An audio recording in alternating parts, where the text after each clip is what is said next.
The Financial Times is so steeped in print history. Last year we celebrated our 125th anniversary. Reading habits are changing.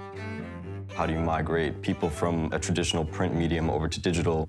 And then how do you charge them for that? How do you create value for that? As our goals begin to grow, we need to see the brand move into emerging markets. Internally, we're all facing the same challenge of where do we find new audiences? And as we see audiences get younger and younger in terms of a digital landscape, we really need to understand them. They're not just going to come organically. We need to now go out and find those people and bring them in and show them the value of the FT brand.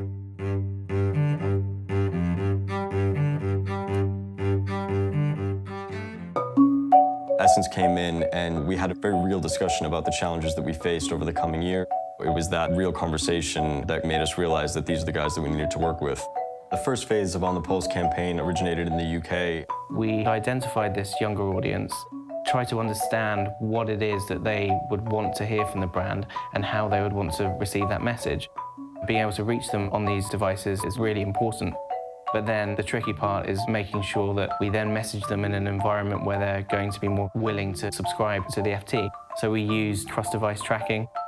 Our job is demonstrating what the benefits are to the user, demonstrating what value the FT is going to add to their career, to their daily life, and then just really sort of inventing a way of speaking to them. So a typical user would arrive into Liverpool Street Station on their commute, travel up the escalators on the Underground, and they'd see the FT on the Pulse campaign moving with them. They would then sit down at their desk and they would be served an FT pre-roll. At lunch, they may be browsing on their mobile, picking up the latest news, and then again they'd be targeted with our messaging. Later in the evening, when they're at home and they're looking at their tablet, they would be spoken to in a different way. And then once we'd built up a large enough cookie pool, we'd be able to retarget these users with standard banners with an incentivized offer, which would push them over the line in terms of a conversion. It was high-impact brand messaging and benefits of the FT at the start, and then at the end it was much more focused.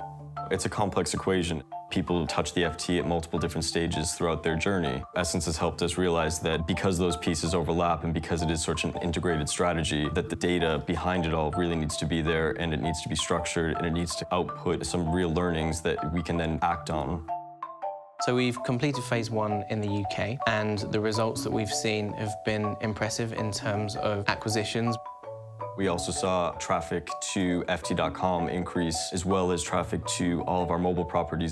We've launched phase 2 of the campaign, which is also running in the US and APAC. The results for phase 2 have been incredible.